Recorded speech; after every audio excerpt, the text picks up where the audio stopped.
ಎಲ್ಲರಿಗೂ ನಮಸ್ಕಾರ ಸ್ನೇಹಿತರೆ, welcome to our channel. So friends, ಇವತ್ತು ಬಂದುಬಿಟ್ಟು ಇವತ್ತಿಂದ ಸ್ವಲ್ಪ ಡಯಟ್ ಅನ್ನೋದನ್ನು ಸ್ಟಾರ್ಟ್ ಮಾಡೋಣ ಅಂತ ಸ್ಟಾರ್ಟ್ ಮಾಡಿದ್ದೀನಿ ಸ್ನೇಹಿತರೆ. ಇವತ್ತು ಎಷ್ಟರ ಮಟ್ಟಿಗೆ ಡಯಟ್ ಮಾಡಿದ್ದೀನಿ ಏನು, ಹಾಗೆ ನಾನು ಜಾತ್ರೆಯಲ್ಲಿ ಒಂದಷ್ಟು ಐಟಮ್ ತೊಗೊಂಡಿದ್ದೆ. ಸೊ ಅದ್ರ ಬಗ್ಗೆ, ಹಾಗೆ ನಾನು ಒಂದು ಸೆಲ್ಫ್ ಗಿಫ್ಟ್ ಅಂತ ಮಾಡ್ಕೊಂಡಿದ್ದೆ. ಸೊ ಅದ್ರ ಬಗ್ಗೆ ಒಂದಷ್ಟು ಡೀಟೇಲ್ಸ್ ಕೊಡ್ತಾ ಫುಲ್ ಡೇ ಡಯಟ್ ವ್ಲಾಗ್ನು ಕೂಡ ಎಕ್ಸ್ಪ್ಲೈನ್ ಮಾಡಿದ್ದೀನಿ. ಐ ಹೋಪ್ ನಿಮ್ಮೆಲ್ರಿಗೂ ಈ ಒಂದು ವ್ಲಾಗ್ ಇಷ್ಟ ಆಗ್ಬೋದು ಅಂದ್ಕೊಂಡಿದ್ದೀನಿ. ಇಷ್ಟ ಆದರೆ please like, share and subscribe to our channel. ಹೀಗೆ ಇನ್ನಷ್ಟು ಇಂಟ್ರೆಸ್ಟ್ ಆಗಿರೋಂಥ ವೀಡಿಯೋಸ್ಗೋಸ್ಕರ. ಇನ್ನು ನಾನು ಇಲ್ಲಿ ಮಂಗಳವಾರ ಬೆಳಗ್ಗೆ ವೆಯ್ಟ್ ಚೆಕ್ ಮಾಡಿಕೊಂಡಾಗ ನನ್ನ ವೆಯ್ಟ್ ಇದ್ದಿದ್ದು 72.750 ಗ್ರಾಮ್ಸ್ ಇದ್ದೆ. ತುಂಬ ಚೆನ್ನಾಗೇ ಆಗಿತ್ತು ಸ್ನೇಹಿತರೆ. ವೆಯ್ಟ್ ಲಾಸ್ ಚೆನ್ನಾಗೇ ಹೋಗ್ತಾ ಇತ್ತು ಅಂದ್ಕೊಂಡೆ. ಮತ್ತು 73 ನೋಡಬಾರ್ದಪ್ಪ ಅಂದ್ಕೊತಿದ್ದೆ. ಮಂಗಳವಾರದಿಂದ ಸೋಮವಾರದಷ್ಟೊತ್ತಿಗೆ, ಸೋಮವಾರ ಬೆಳಗ್ಗೆ ನನ್ನ ವೆಯ್ಟ್, ಸೋಮವಾರ ಅಂತೀನಿ ಇವತ್ತಿಗೆ, ಸೋಮವಾರದಿಂದ ಸೇಮ್ ವೆಯ್ಟ್ ಇದೆ. ಸೊ ಇವತ್ತಿಗೆ ನನ್ನ ವೆಯ್ಟ್ ಬಂದುಬಿಟ್ಟು 74.400. ಅಲ್ಲಿಗೆ 1 kg 650 ಗ್ರಾಮ್ ಏನೋ ಜಾಸ್ತಿ ಆಗಿದೆ ಸ್ನೇಹಿತರೆ. ಹತ್ರ 1 kg 700 ಗ್ರಾಮ್ ಅಂದ್ಕೊಳ್ಳಿ. ಹಂಗಾಗಿನೇ ಸ್ವಲ್ಪ ಇವತ್ತಿಂದ ಸ್ವಲ್ಪ ಸ್ಟ್ರಿಕ್ಟಾಗಿ ಇದು ಮಾಡೋಣ ಅಂತ ಅಂದ್ಬಿಟ್ಟು ಡಯಟ್ ಅಂತೂ ಸ್ಟಾರ್ಟ್ ಮಾಡಿದ್ದೀನಿ. ನೀವು ಅನ್ಕೋಬೋದು, ಏನು 5-6 ದಿನಕ್ಕೆಲ್ಲ ಇಷ್ಟೊಂದು ವೆಯ್ಟು ಜಾಸ್ತಿ ಆಗಿಬಿಟ್ಟಿದ್ದಾರೆ ಅಂತ. ನಾನು ಯಾವಾಗಲೂ ಹೇಳ್ತೀನಿ, ನನ್ನ ಬಾಡಿ ನಾನು 1 kg ಕಮ್ಮಿ ಆಗೋದಕ್ಕೆ ಎಷ್ಟು ಕಷ್ಟಪಡ್ತೀನೋ ಅಷ್ಟೇ ಈಸಿಯಾಗಿ ವೆಯ್ಟ್ ಅನ್ನೋದು ಗೇಯ್ನ್ ಆಗಿಬಿಡುತ್ತೆ. ಅದರಲ್ಲಿ ನಾನು ಅಲ್ಲಿಗೆ ಹೋಗಿದ್ದ ದಿನದಿಂದ ಹೇಳ್ತಾ ಇದ್ದೀನಿ, ಬರೀ ಐಸ್ ಕ್ರೀಮ್ಸು. ಆ ಸಮ್ಮರ್ಗೆ ನಾವು ಬೇಡ ಬೇಡ ಅಂತಂದ್ರೂ ಅಷ್ಟು ವಿಪರೀತ ಸೆಕೆ ಇದೆ. ತಣ್ಣಗೇನಾದರೂ ಕುಡಿಯೋಣ ಅಂತ ಎಷ್ಟೇ ನೀರು ಕುಡಿದ್ರೂ ಸ್ಪ್ರೈಟ್ ಕುಡಿದ್ರೇ ದಾಹ ತಿರೋ ಥರ, ಐಸ್ ಕ್ರೀಮ್ ತಿಂದ್ರೇ ದಾಹ ತಿರೋ ಥರ ಇತ್ತು. Full and full ice cream ಮತ್ತು ಸ್ಪ್ರೈಟು, ಫಾಂಟಾ, ಇನ್ನು ಕಾಯಿ ಒಬ್ಬಟ್ಟು ಮಾಡಿದರು, ಕಜ್ಜಾಯ ಮಾಡಿದರು, ಫುಲ್ ಆ್ಯಂಡ್ ಫುಲ್ ಸ್ವೀಟು ಮತ್ತು ರೈಸು, ಬಿರಿಯಾನಿ, ಚಾಪ್ಸ್ ಅಂತೆ, ಅದು ಇದು ವಿಪರೀತ ಫುಡ್ ಅನ್ನೋದು ತಿಂದಿರೋದ್ರಿಂದ ವೆಯ್ಟ್ ಅನ್ನೋದು ಅಷ್ಟು ಫಾಸ್ಟಾಗಿ ಗೇಯ್ನ್ ಆಗಿದೆ. ಇನ್ನು ಬೆಳಗ್ಗೆನೇ ನಾನು ನೈಟೇ ಜೀರಿಗೆ ನೀರನ್ನ ನೆನೆಸಿಟ್ಟಿದ್ದೆ. 1 ಟೇಬಲ್ ಸ್ಪೂನ್, ಚಿಕ್ಕ ಸ್ಪೂನಷ್ಟು ಜೀರಿಗೆ ಹಾಕಿ ನೀರನ್ನು ನೆನೆಸಿಟ್ಟಿದ್ದೆ. ಬೆಳಗ್ಗೆ ಅದನ್ನು ಎದ್ದು ಖಾಲಿ ಹೊಟ್ಟೆಯಲ್ಲಿ 1-2 ಲೋಟ ನೀರು ಕುಡಿದ್ಬಿಟ್ಟು ಖಾಲಿ ಹೊಟ್ಟೆಯಲ್ಲಿ ಕುಡಿತಾ ಇದ್ದೀನಿ. ಸೊ ಇದಾದಮೇಲೆ ಒಂದು 9 ಗಂಟೆಗೆ ಅನಿಸುತ್ತೆ, ಕ್ಯಾರೆಟು, ಬೆಟ್ಟದ ನೆಲ್ಲಿಕಾಯಿ, ಸೌತೆಕಾಯಿ ಹಾಕಿ ವೆಜಿಟೇಬಲ್ ಜ್ಯೂಸ್ ಅನ್ನೋದನ್ನು ಮಾಡ್ಕೊತಾ ಇದ್ದೀನಿ ಸ್ನೇಹಿತರೆ. ಇವತ್ತೇನು ನಾನೇನು ಫುಲ್ ಆ್ಯಂಡ್ ಫುಲ್ ಪರ್ಫೆಕ್ಟಾಗಿ ಏನು ಮಾಡಿಲ್ಲ. ನೋಡೋಣ ಎಷ್ಟರ ಮಟ್ಟಿಗೆ ಹೋಗುತ್ತೆ ಏನು ಅಂತ ಅಂದ್ಬಿಟ್ಟು. ನಾನಿವಾಗ ಟಾರ್ಗೆಟ್ ಇಟ್ಕೊಂಡಿರೋದು ದಿನಕ್ಕೆ 100 ಗ್ರಾಮ್ಸು ಅಷ್ಟೇ. ಓನ್ಲಿ 100 ಗ್ರಾಮ್ಸ್ ಕಮ್ಮಿ ಆದರೆ ಸಾಕು ಅನ್ನೋ ಥರನೇ ಮಾಡ್ಕೊಂಡು ಹೋಗ್ತಾಯಿದ್ದೀನಿ. ಇದು ಸ್ಟಾರ್ಟಿಂಗ್ ಸ್ಟೇಜು. 1 ತಿಂಗಳಿಗೆ ಕರೆಕ್ಟಾಗಿ 1-1.5 kg 2 kg ಕಮ್ಮಿ ಆದರೂ ಸಾಕು ಅನ್ನೋ ಥರ. ಯಾಕಂತಂದರೆ ನೋಡಿ, ಎಷ್ಟು ಬೇಗ ಇದಾಗ್ತೀನೋ ಅಷ್ಟೇ ಬೇಗ ಇದಾಗುತ್ತೆ. ಸೊ ಹಾಗಾಗಿ ನಾನು ಇಟ್ಕೊಂಡಿರೋ ಟಾರ್ಗೆಟು ಒಂದು 3 ತಿಂಗಳಾದರೂ ಪರವಾಗಿಲ್ಲ, 4 ತಿಂಗಳಾದರೂ ಪರವಾಗಿಲ್ಲ.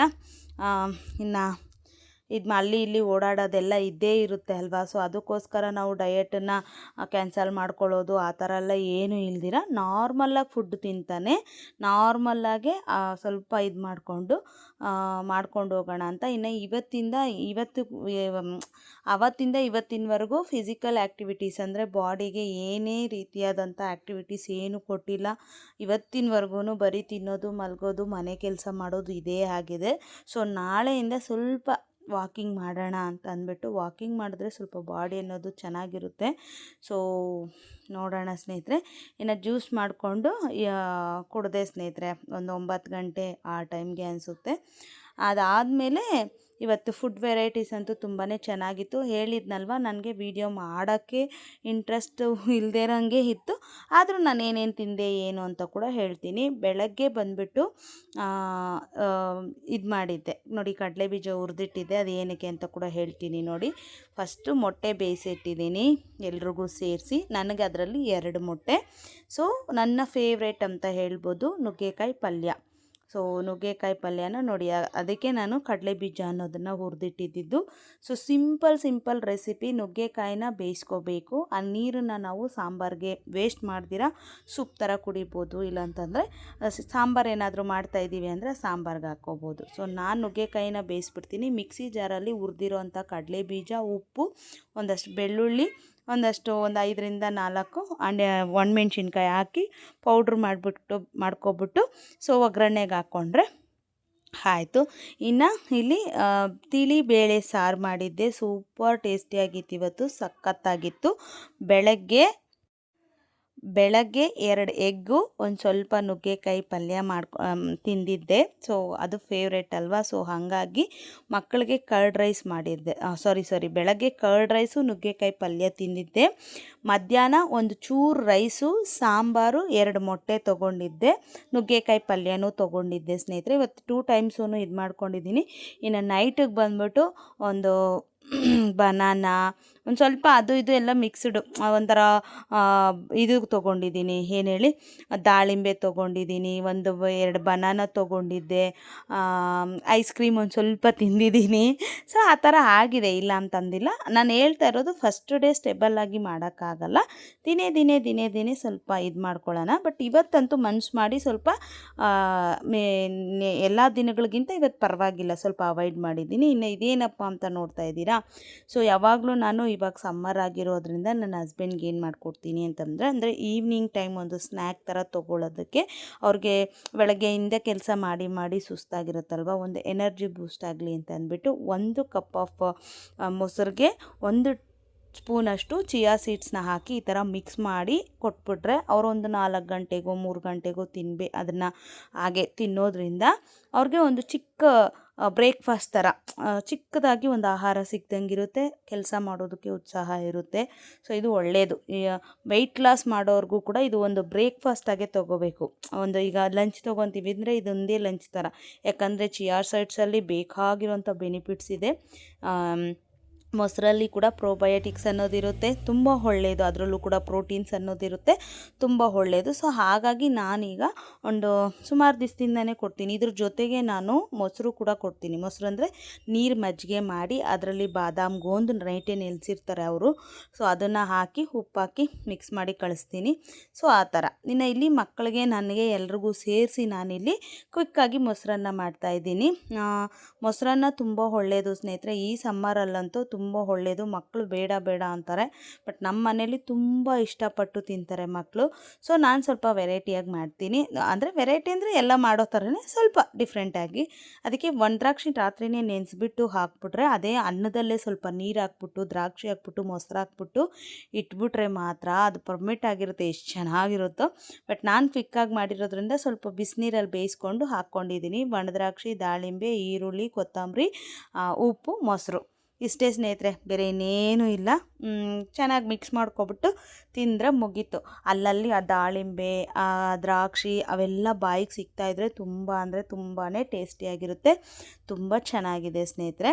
ಸೊ ಹಾಗಾಗಿನೇ ಇದನ್ನೇ ಬೆಳಗ್ಗೆ ಒಂದು ಸ್ವಲ್ಪ ಮೊಸರನ್ನ, ಅದಾದಮೇಲೆ ನುಗ್ಗೆಕಾಯಿ ಪಲ್ಯ ಟೈಮ್ಗಂದರೆ ಸ್ನ್ಯಾಕ್ ಥರ ತೊಗೊಂಡಿದ್ದೀನಿ, ಮತ್ತು ಈವ್ನಿಂಗ್ ತೊಗೊಂಡಿದ್ದೀನಿ, ಆ ಥರ ಫುಲ್ ಆ್ಯಂಡ್ ಫುಲ್ ತೊಗೊಂಡಿದ್ದೀನಿ ನುಗ್ಗೆಕಾಯಿನ. ಸೊ ಚೆನ್ನಾಗಿತ್ತು ಅಂತ ತಿಂದಿದ್ದೀನಿ ಸ್ನೇಹಿತರೆ. ಮಕ್ಕಳು ಕೂಡ ಏನಮ್ಮ ಎಲ್ಲ ನೀನೇ ತಿಂತಾಯಿದ್ಯಾ, ಅವರಂತೂ ತಿನ್ನಲೇ ಇಲ್ಲ ಮಕ್ಕಳು. ನನ್ನ ಹಸ್ಬೆಂಡಿಗೆ ಮಾತ್ರ ಕೊಟ್ಟು ಕಳಿಸಿದ್ದೆ. ಸೊ ಅವ್ರು ತಿಂದೇ ಇಲ್ಲ. ಏನಮ್ಮ ನೀನು ತಿಂದೆ, ಎಲ್ಲೋ ನೀನೇ ತಿಂತಾಯಿದ್ಯಾ ಅಂತಂದರು. ನೀವು ಬಿಟ್ಟಿರೋದು ನಾನೇ ತಿನ್ನಬೇಕಲ್ವಾ ಅಂತ ಇದು ಮಾಡಿದೆ. ಸೊ ಆ ಥರ ತೊಗೊಂಡೆ ಸ್ನೇಹಿತರೆ. ನೀರು ಕೂಡ ಇವತ್ತು ಏನು ಜಾಸ್ತಿ ತೊಗೊಂಡಿದ್ದೀನಿ ಅಂತ ಹೇಳೋಕ್ಕಾಗಲ್ಲ. ಒಂದು 1.5 ಲೀಟರ್, 1 ಲೀಟರ್ ಟು 1.5 ಲೀಟರ್ವರೆಗೂ ತೊಗೊಂಡಿದ್ದೀನಿ. ಇನ್ನೂ ಹೋಗ್ತಾ ಸ್ವಲ್ಪ ಕ್ವಿಕ್ ಆಗಬೇಕು. ಇನ್ನೊಂದು ಈ ಸಲ ಯಾಕೋ ಸ್ವಲ್ಪ ಪೀರಿಯಡ್ಸ್ ಹಿಂದೆ ಆಗಿದೆ, ಯಾಕಂತಂದರೆ ಆಲ್ರೆಡಿ ಒಂದು 3-4 kg ವೆಯ್ಟ್ ಜಾಸ್ತಿ ಆಗಿದೆ ಅಲ್ವಾ. 12ಗೆ ಆಗಬೇಕಾಗಿದ್ದು ಇನ್ನೂ ಆಗಿಲ್ಲ. ನೋಡೋಣ ಯಾಕೆ ಅಂತ ನನಗೂ ಗೊತ್ತಾಗ್ತಾ ಇಲ್ಲ.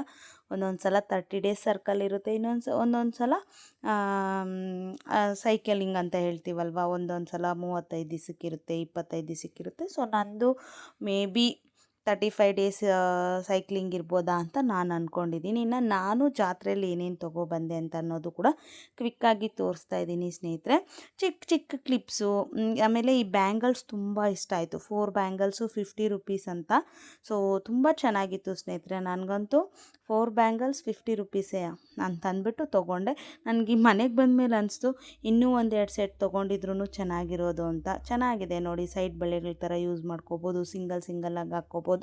ಸೊ ಇದೊಂದು, ಇನ್ನೊಂದು 2 ಸೆಟ್ ತೊಗೊಬಂದೆ. ಇದು ಚೆನ್ನಾಗಿ ಸ್ವಲ್ಪ ಕಂಫರ್ಟಾಗಿರುತ್ತೆ. ಇನ್ನೊಂದು ಜಾತ್ರೆಯಲ್ಲಿ ತುಂಬ ಜನ ಇದ್ದಿದ್ದರಿಂದ ನಾನು ನೋಡ್ಕೊಂಡಿಲ್ಲ, ಅದೊಂದು ಸ್ವಲ್ಪ ಚಿಕ್ಕ ಸೈಜ್ ತೊಗೊಬಿಟ್ಟಿದ್ದೀನಿ. ಫಿಟ್ಟಿಂಗ್ ಅಂತೂ ಸೂಪರಾಗಿದೆ, ಕೈಗೆ ಪಕ್ಕಾ ಇದೆ. ಇದು ಎಲ್ಲ ಡ್ರೆಸ್ಸುಗಳ ಮೇಲೂ ಹಾಕ್ಕೊಳ್ಳೋಕ್ಕೂ ಚೆನ್ನಾಗಿರುತ್ತೆ ಅಂತ ಅಂದ್ಬಿಟ್ಟು ತೊಗೊಂಡೆ. ಇದೊಂದು ಚೂರು ಟೈಟ್ ಇದೆ. 2.24 ಅನಿಸುತ್ತೆ ಅದು 2.6 ಅನಿಸುತ್ತೆ. ಸೊ ಇರಲಿ ಅಂತ ಅಂದ್ಬಿಟ್ಟು ಇದು ಮಾಡಿಕೊಂಡೆ. ಬೈಕೋಬೇಡಿ, ಏನಿವತ್ತು ಡಯಟ್ ಏನು ಅಷ್ಟೊಂದು ಇದಾಗಿ ಮಾಡಿಲ್ಲ ಅಂತ. ನನಗೆ ಸ್ವಲ್ಪ ಇಂಟ್ರೆಸ್ಟ್ ಇಲ್ಲ ಸ್ನೇಹಿತರೆ, ಮಂಕ್ ಥರ ಇತ್ತು. ಸೊ ನಾಳೆಯಿಂದ ಸ್ವಲ್ಪ ಇನ್ನೂ ಬೆಟರಾಗಿ ಮಾಡ್ಕೊಂಡು ಹೋಗೋಣ ಅಂತಲೇ ನಾನು ಕೂಡ ಅಂದ್ಕೊಂಡಿದ್ದೀನಿ. ನಾಳೆ ರಿಸಲ್ಟು ಎಕ್ಸ್ಪೆಕ್ಟ್ ಮಾಡೋದಾ ಬೇಡವಾ ಅಂತ ಕೂಡ ಗೊತ್ತಿಲ್ಲ. ಮಕ್ಕಳಿರೋದ್ರಿಂದ, ಅದು ನಮ್ಮ ನಾದಿನಿ ಪಾಪು ಕೂಡ ನಮ್ಮ ಮನೇಲೇ ಇದೆ ಈಗ ರಜಕ್ಕೆ ಅಂತ ಅಂದ್ಬಿಟ್ಟು. ಸೊ ಅವ್ರಿಗೆ ತಿಂಡಿ ಪಂಡಿ, ನೆನ್ನೆ full and full KFC chicken ಅಂತೆ, ಅದಂತೆ ಇದಂತೆ, ಐಸ್ ಕ್ರೀಮ್ ಅಂತೆ, ಅವು ಇವು ಆಳು ಮುಳು ತಿನ್ಕೊಂಡು ಎದ್ಬಿಟ್ಟಿದ್ವಿ. ಸೊ ಹಾಗಾಗಿ ಇವತ್ತಿಂದ ನೋ ಶುಗರ್, ಸ್ವಲ್ಪ ರೈಸ್ನ ಅವಾಯ್ಡ್ ಮಾಡೋಣ ಅಂತ. ಇದು ತೇಜುಗೆ ತೊಗೊಂಡಿದ್ದು ಸಿಂಪಲ್ ಸಾರ. ಆ್ಯಂಡ್ ಇದು ಬಂದುಬಿಟ್ಟು ನಮ್ಮ ನಾದಿನಿ ನಾನು ಕೊಡಿಸಿದ್ದು. ಸೊ ಒಬ್ಬೊಬ್ರು ಗಿಫ್ಟ್ ಮಾಡ್ಕೊಂಡಿದ್ವಿ, ಇದು ನೀನು ತಗೋ ಅಂತ. ಸೊ ಆ ಥರ ನನಗೆ ಅಕ್ಕ ಇದು ನನಗೆ ಗಿಫ್ಟ್ ಮಾಡಿಸಿದ್ದು. ಓಕೆನಾ, ಗಿಫ್ಟ್ ಮಾಡಿದ್ದಂದ್ರೆ ಕೊಡಿಸಿದ್ದು. ಚೆನ್ನಾಗಿದೆ ಅಲ್ವಾ? ಸೊ ಇದಕ್ಕೆ ಈ ಥರ ಇಯರಿಂಗ್ಸ್ನ ಯಾವುದನ್ನು ಬೇಕಾದರೂ ಮ್ಯಾಚ್ ಮಾಡ್ಕೋಬೋದು. ನೋಡಿ, ಈ ಥರ ದೊಡ್ಡದು ಬಿಗ್ ಇಯರಿಂಗ್ಸು, ಇಲ್ಲ ಈ ಥರ ಸ್ಟೋನ್ದು. ಸೊ ನನಗೆ ಯಾಕೋ ಗೊತ್ತಿಲ್ಲ, ಇತ್ತೀಚಿನ ದಿನಗಳಲ್ಲಿ ತುಂಬ ಹಳೆಯ ಕಾಲದವ್ರು ಹಾಕ್ಕೊತಾರಲ್ವ, ಕಿವಿ ತುಂಬ ದೊಡ್ಡದು, ಈ ನೇತಾಡೋದು ಆ ಥರ ಏನು ಇಲ್ದಿರ, ಅಂದರೆ ಲೈಕ್ ಜುಮ್ಕ ಆಗಿರ್ಬೋದು, ಈ ಚಿಕ್ಕ ಮುತ್ತುಗಳು ಆ ಥರ ಏನು ಇಲ್ದಿರ ನೋಡಿ, ಈ ಥರ ಸ್ವಲ್ಪ ಬಿಗ್ ಸೈಜು ಇಯರಿಂಗ್ಸ್ ಅಂದರೆ ತುಂಬ ಇಷ್ಟ ಆಗುತ್ತೆ ನನಗೆ. ಅದು ಯಾಕೆ ಅಂತ ಗೊತ್ತಿಲ್ಲ. ಸೊ ನಾನು ಹಾಕೋ ಇಯರಿಂಗ್ಸ್ನೆಲ್ಲನೂ ಕೂಡ ತುಂಬ ಜನ ಇಷ್ಟಪಡ್ತಾರೆ. ನೋಡಿ, ಲಾಸ್ಟ್ ಟೈಮ್ ಯುಗಾದಿಯಲ್ಲಿ, ಈಗ ಮೊನ್ನೆ ರೀಸೆಂಟಾಗಿ ಯುಗಾದಿ ಟೈಮಲ್ಲಿ ತೊಗೊಂಡಿದ್ದು ಏನು ಸಖತ್ತಾಗಿತ್ತು ಗೊತ್ತಾ? ಇದು ನೋಡೋದಕ್ಕೆ ಓಕೆ, ಬಟ್ ಕಿವಿಗೆ ಹಾಕ್ಕೊಂಡ್ರೆ ಅಷ್ಟು ಚೆನ್ನಾಗಿದೆ. ಇದು ಒಂಥರ 2 in 1. ನೋಡಿ, ಇದು ಕೆಳಗಡೆ ಇರೋದು ಬಿಚ್ಚಿಬಿಟ್ಟು ಬೇಕಾದರೆ ಮೇಲೆ ಇರೋವಂಥದ್ದೇ ಹಾಕೋಬೋದು. ಸೊ ಇಲ್ಲಾಂದರೆ ಈ ಥರ ದೊಡ್ಡದಾಗಿ ತುಂಬ ಚೆನ್ನಾಗಿದೆ. ಎಷ್ಟು ಚೆನ್ನಾಗಿದೆ ಗೊತ್ತಾ? ಕಿವಿಗಂತೂ ಸಖತ್ತಾಗಿತ್ತು, ನನಗಂತೂ ಸಖತ್ ಇಷ್ಟ ಆಯಿತು. ಸೊ ಈ ಥರ ಮ್ಯಾಚ್ ಮಾಡ್ಕೊಂಡು ಹಾಕ್ಕೊತೀನಿ ಸ್ನೇಹಿತರೆ. ನನ್ನ ಹತ್ರ ವೈಟ್ ಕಲರ್ದು ಎಷ್ಟೊಂದಿದೆ ಗೊತ್ತಾ? ಇನ್ನು ತೇಜು ಮಗೆ ನೋಡಿ ಚಿಕ್ಕದಾಗಿ, ಯಾಕೆ ಗೊತ್ತಾ, ಈಗೆಲ್ಲ ಗೋಲ್ಡ್ ಎಲ್ಲ ಹಾಕೋಕ್ಕೆ ಆಗಲ್ಲ. ಇದು ಜುಮ್ಕ ಹಾಕಿದರೆ ರಿಯಲ್ ಗೋಲ್ಡ್ ಥರನೇ ಇತ್ತು ಅವಳಿಗೆ, ಬಟ್ ಅದು ಗೋಲ್ಡ್ ಅಲ್ಲ, ಇದೆ ಆರ್ಟಿಫಿಷಿಯಲ್ದೇ. ಬಟ್ ಚೆನ್ನಾಗಿ ಕಾಣಿಸುತ್ತೆ ಮಕ್ಕಳಿಗೆ ಹಬ್ಬದ ಟೈಮ್ಗಳಲ್ಲೆಲ್ಲ ಹಾಕೋಕ್ಕೆ. ಸೊ ಅವೆಲ್ಲನೂ 100, 150 ಆ ಥರ. ಇನ್ನು ತೇಜುಗೆ ನನಗೆ ಕೂಡ ಕಾಲು ಚೈನ್ ತೊಗೊಂಡಿದ್ವಿ, ಊರಿಗೆ ಹೋಗೋಕ್ಕಿಂತ ಮುಂಚೆನೇ ತೊಗೊಂಡಿದ್ವಿ ಸ್ನೇಹಿತರೆ. ಸೊ ನಮ್ಮದು ಹಳೆ ಕಾಲು ಚೈನ್ ಇತ್ತು. ಸೊ ಅದನ್ನು ಹಾಕಿಬಿಟ್ಟು, ಅವಳದು ಒಂದು ಸ್ವಲ್ಪ ಖಡ್ಗ ಇತ್ತು, ಅದನ್ನೆಲ್ಲ ಹಾಕ್ಬಿಟ್ಟು ಅದ್ರ ಮೇಲೆ ಅರೌಂಡ್ ಹತ್ರ 11K ಪಾಯಿಂಟ್ ಏನೋ ಸಮ್ ಚೇಂಜ್ ಕೊಟ್ವಿ, 11,000 ಅಷ್ಟು ಕೊಟ್ವಿ. ಎಷ್ಟು ರೇಟ್ ಆಗಿಬಿಟ್ಟಿದೆ. ಸೊ ಅವಾಗೆಲ್ಲ 3-4 ಸಾವಿರ ಕೊಟ್ಟರೆ ಬರೋದು, ಈಗ ಇದು ಕಾಲು ಚೈನುಗಳಿಗೆ 20-30 ಸಾವಿರ ಇಡೋಂಗಾಗೈತೆ. ಸೊ ನಾನು ತೊಗೊಂಡಿರೋ ರೀಸನ್ ಏನಪ್ಪ ಅಂತಂದರೆ, ಹಬ್ಬಗಳ ಟೈಮಲ್ಲಿ ಮನೆಯಲ್ಲಿ ಹಾಕ್ಕೊಳ್ಳೋದು ತುಂಬ ಮುಖ್ಯ ಅಂತ ಅಂದ್ಬಿಟ್ಟು. ಸೊ ಅಷ್ಟೇ. ಇನ್ನು ನಾನು ತುಂಬ ಇಷ್ಟಪಟ್ಟು ಗಿಫ್ಟ್ ಮಾಡ್ಕೊಂಡಿರೋದು ಇದು ಸ್ನೇಹಿತರೆ. ಆ್ಯಕ್ಚುಲಿ ಈ ಒಂದು ಇಯರಿಂಗ್ಸ್ ಏನಿದೆ, ಇದು ಬಂದುಬಿಟ್ಟು ನೋಡೋದಕ್ಕೆ ಆ್ಯಸ್ ಇಟ್ ಈಸ್ ಗೋಲ್ಡ್ ಥರನೇ ಇದೆ ಅಲ್ವಾ, ಬಟ್ ಇದು ಗೋಲ್ಡ್ ಅಲ್ಲ, 92.5 ಸಿಲ್ವರ್ ಇದು ಇಯರಿಂಗ್ಸು. ತುಂಬ ಚೆನ್ನಾಗಿದೆ. ಕಿವಿಗೆ ಎಷ್ಟು ಸಖತ್ತಾಗಿತ್ತು ಅಂತಂದರೆ, ಅವರು ನನಗೆ 4,800 ಹೇಳಿದ್ರು, ನಾನು ಇದಕ್ಕೆ 3,500 ಕೊಟ್ಟೆ. ಬಟ್ ಸೂಪರ್ ಇದೆ, ಅಷ್ಟು ಚೆನ್ನಾಗಿದೆ. ಅದ್ರ ಮೇಲೆ ಹಾಕಿದ್ದಾರೆ ನೋಡಿ, ನಿಮ್ಗೆ ಅಷ್ಟು ಕ್ಲಿಯರಾಗಿ ಕಾಣಿಸುತ್ತೋ ಇಲ್ವೋ, ಬಟ್ ನೋಡಿ 92.5 ಸಿಲ್ವರ್ ಅಂತ. ಸೊ ತುಂಬ ಚೆನ್ನಾಗಿದೆ. ಹಾಕ್ಕೊಳ್ಳೋವಾಗೂ ಕೂಡ ಅವರು ಆವತ್ತಿನ ರೇಟ್ ಏನಿರುತ್ತೆ ಅದೇ ರೇಟ್ಗೆ ಹಾಕ್ಕೊತೀನಿ ಅಂತ ಕೂಡ ಹೇಳಿದರು. ಇನ್ನು ಇದು ಬಂದುಬಿಟ್ಟು ಬೀಡ್ಸು ಚೈನು. ಇದರಲ್ಲಿ ಚಿಕ್ಕ ಬೀಡ್ಸ್ ಏನಿದೆ ಇದು, ಅದಾದಮೇಲೆ ದೊಡ್ಡದು ಇಲ್ಲಿ ನಾನು ತೋರಿಸ್ತಾ ಇರುವಂಥ ಬೀಡ್ಸ್ ಎಲ್ಲನೂ ಸೇರಿಸಿ 1.5 ಗ್ರಾಮ್ಸ್, ಅಂದರೆ 1.5 ಗ್ರಾಮು ಗೋಲ್ಡ್ ಇದೆ. ಮಿಕ್ಕಿದ್ದೆಲ್ಲ ಮುತ್ತು ಬೀಡ್ಸು. 1.5 ಗ್ರಾಮ್ಗೆ ಇಷ್ಟು ಚೆನ್ನಾಗಿರೋ ಸರ ಇದೆ ಅಂದರೆ ನೋಡಿ, ನನಗೆ ತುಂಬ ಇಷ್ಟ ಆಯಿತು ಸ್ನೇಹಿತರೆ. ನಾನು ತೊಗೊಂಡಿದ್ದು ಅರೌಂಡು 26Kನೋ 25 ಸಮ್ ಚೇಂಜ್ ಆ ರೇಂಜಿಗೆ ತೊಗೊಂಡೆ. ತುಂಬ ಇಷ್ಟ ಆಯಿತು ನನಗೆ.